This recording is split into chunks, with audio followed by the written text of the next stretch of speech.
The new Amazon Fire Tablet 7-inch 2019.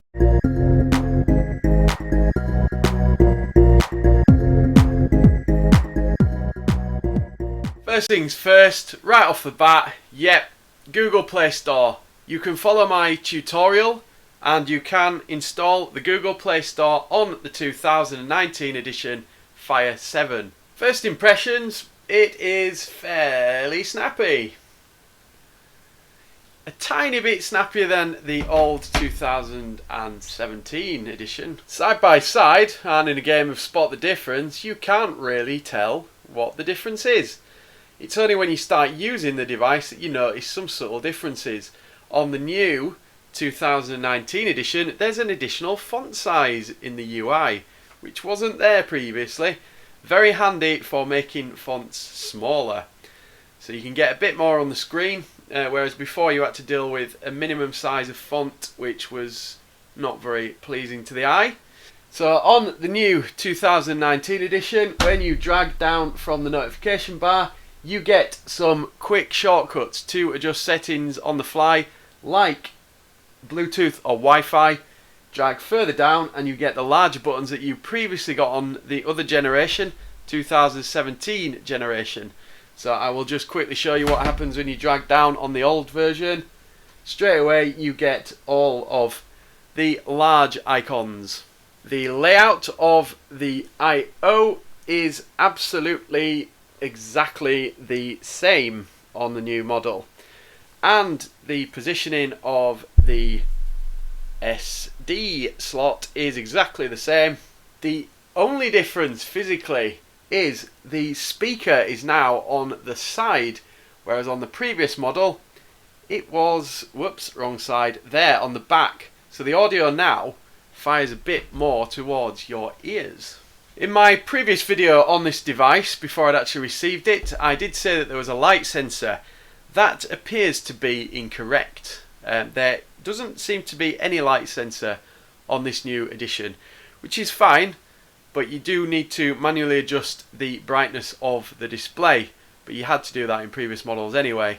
In terms of the cameras, I'm not going to show you what the output looks like from them. They continue to be terrible, and don't make any memories and take photos using this tablet or videos, because they will just look rubbish. Gaming is still not an option. The 1 gig of RAM is simply not enough. We do have a bit more 3D juice, and we now have access to OpenGLES version 3, which should boost things a little bit, but it's still not powerful enough to be playing any sort of 3D games. Video consumption is pretty much exactly the same as it was on the previous model. Nothing to shout home about here. The Alexa keyword seems to be a lot more responsive now. Productivity does remain a viable option on this device. For example, here I've got Autodesk and a lovely cheap stylus pen, and as you can see, it's fairly responsive to touch, but good enough for drawing some funny pictures of something that doesn't look like anything. Full Bluetooth support means you could get a keyboard and pair it with this, and you could use it for word processing and spreadsheets, etc. And a nice tasty addition here, because this is now based on Android 7, we can now use apps that use advanced security. So, as an example, on the previous generation, you couldn't use things like BlackBerry Work. So if you are an employee of a company that uses bring your own device policies, etc., and you just want a very basic device to read your emails on, you can now do it with this. You couldn't before, as the outdated Android operating system wouldn't support it. So I'm just going to bring some benchmark results up on the screen so we can compare the 2017 Fire 7 with the new 2019 version. So first up, we're going to look at some Geekbench scores. So we'll look at the Geekbench scores for CPU. Okay, so single core score, the 2019 version scored 647, whereas the 2017 version scored 446.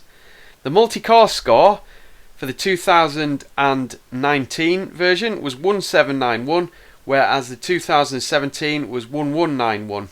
And then for the results broken down, I will leave these on the screen as they are very boring. But if you do want to read them, then just pause the video here and you can see them. And I will do the same here with the multi-core.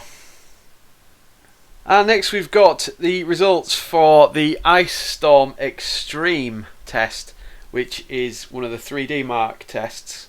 On the overall score, 3,901 for the 2019 edition, 3,323 for the 2017 edition.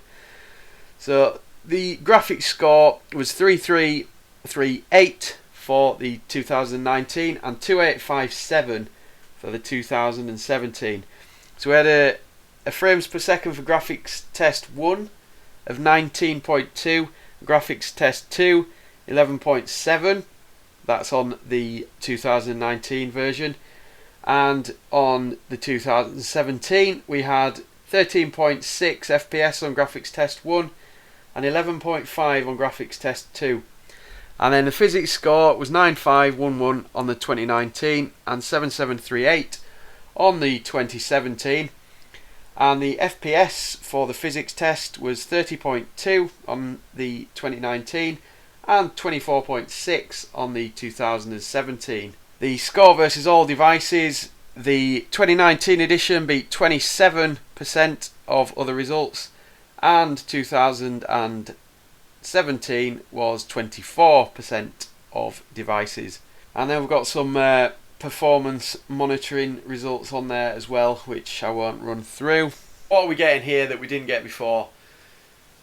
In a nutshell, we're getting slightly snappier, more secure performance with a bit of extra storage. Great for the kids, great for a remote control for Spotify, that kind of thing.